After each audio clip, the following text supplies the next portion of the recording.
Capres nomor urut 01 Joko Widodo dan juga nomor urut 02 Prabowo Subianto. Kedua capres ini menunjukkan gestur dan juga gimmick kampanye yang tidak biasa, lain dari biasanya. Jokowi yang naik KRL tanpa penjagaan yang ketat, lalu Prabowo yang membuka bajunya di depan umum menjadi suguhan. Nah, apa kemudian pesan yang disampaikan oleh kedua capres ini? Apakah memang gimmick kampanye ini ditujukan untuk memikat suara milenial yang menjadi target suara mereka di Pilpres nanti? Kami soroti, adu gimmick capres, pikat milenial.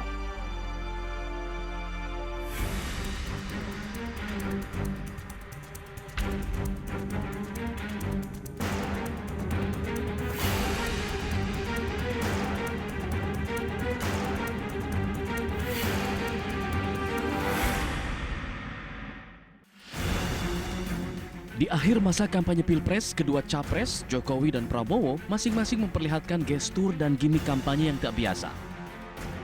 Capres 01 Joko Widodo mengejutkan pengguna KRL saat ia masuk ke stasiun dan memilih pulang kerja dengan kereta pekan lalu. Aksi yang sontak mengundang tanya, apa yang sebenarnya ingin diperlihatkan Joko Widodo di KRL ini? Juru bicara tim kemenangan Jokowi Ma'ruf Arif Rashid membantah ada pencitraan di aksi Jokowi ini. Arif juga menyebut hal itu sebagai cara Jokowi mendengarkan aspirasi para pengguna kereta. Jadi Pak Jokowi selama ini dia turun ke masyarakat, dia salaman sama warga, kemudian dia dari situ dia mendengar banyak aspirasi dari masyarakat itu sendiri.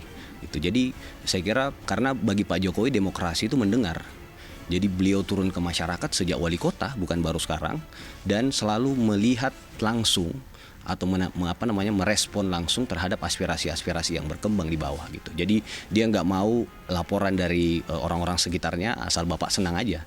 Tapi dia membuktikan, dia pengen cari tahu, mendengar langsung apa yang sedang terjadi di masyarakat. Ya saya kira sejak wali kota Pak Jokowi itu sering turun ke masyarakat. Ya karena beliau memang dari masyarakat biasa, dari rakyat, sehingga saya kira bukan pencitraan kalau beliau, karena sejak dulu dia melakukan itu sejak wali kota. Berbeda misalnya dengan capres-cawapres yang hidupnya terlahir sudah enak, sudah kaya, kemudian akhirnya sekarang turun ke pasar dan seterusnya. Itu bagi kami sedang bersandiwara. Sementara bagi juru bicara BPN Prabowo Sandi, Valdo Maldini, aksi Jokowi dianggap sebagai gimmick kampanye pemanis yang justru tidak substansial. Hari ini yang namanya gimmick ya satu hal gitu, ya kampanye politik satu hal, tapi yang tidak kalah jauh lebih penting, jangan menjadi orang lain, jadilah diri sendiri. Kalau tidak terbiasa di KRL tuh orang tahu kok cara megangnya gimana, posisi berdirinya di mana, ya kan. Jadi oleh karena itu ya kita sih juga nggak mempermasalahkan, bagi kami ya terserah Pak Jokowi mengakrobat kayak apa juga, tapi yang jelas dari awal kalau kami dari Prabowo Sandi main course-nya bukan itu. Main course-nya adalah ya job creation, lapangan kerja. Kita nggak jauh-jauh dari sana. Kritik kita terhadap Pak Jokowi masalah lapangan kerja direspon dengan kartu prakerja. Yang menurut saya juga nggak masuk akal gitu. Anggarannya gimana, konsepnya gimana. Orang guru honorer aja belum jelas statusnya, ini orang yang mohon maaf ya belum kerja mau dicarikan solusinya. Jadi udahlah gitu. Kita sih kalau kami dari Prabowo Sandi tetap fokus ke konten, makanan hidangan utama.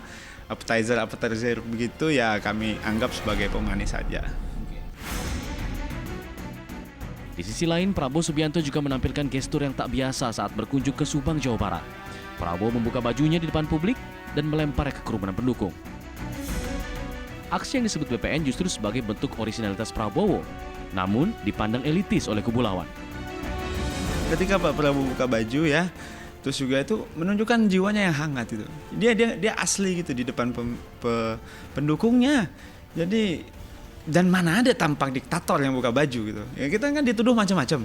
Diktator lah, apalah inilah gitu. Ya orang diktator ya ini pendukungnya gitu. Jadi anggap aja Pak Prabowo kayak Jenderal Rambo gitu loh. Jadi emang ada di kita ya gesture atau tampilan Pak Prabowo itulah orisinalitasnya. Dan apakah tampilan naik mobil, naik kereta, buka baju, naikin lengan tangan itu lebih baik? Yang terserah publik yang menilai, itu subjektif semua, nggak ada indikatornya.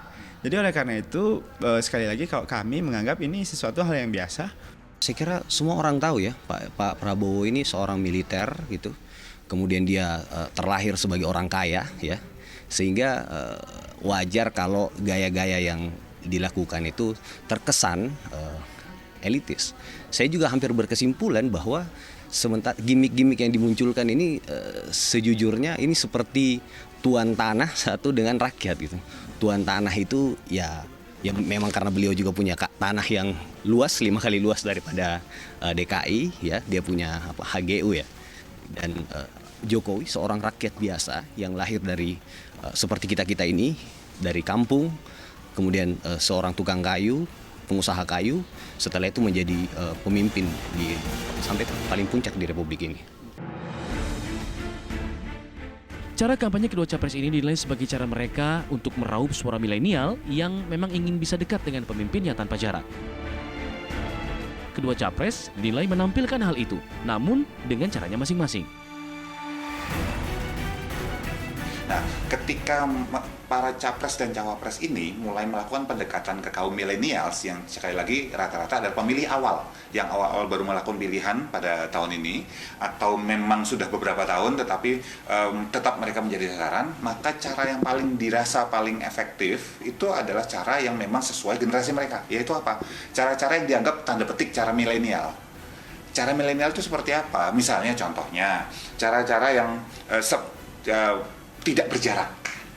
Itu menandakan bahwa beliau ingin menunjukkan, sekali lagi, citra yang ingin ditampilkan adalah beliau dekat tanpa harus dibatasi protokoler, tanpa harus dibatasi oleh penjagaan di sekelilingnya yang berjarak gitu oleh pas pampres seperti itu.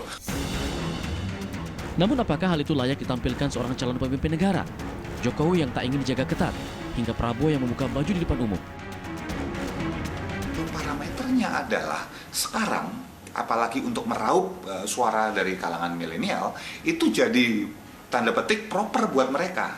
Tentu saja kalau kita bicara kalangan yang piramid tadi yang atas, yang usianya di atas, misalnya katakan jase di atas 60-70 tahun, mereka akan agak mengerut gitu.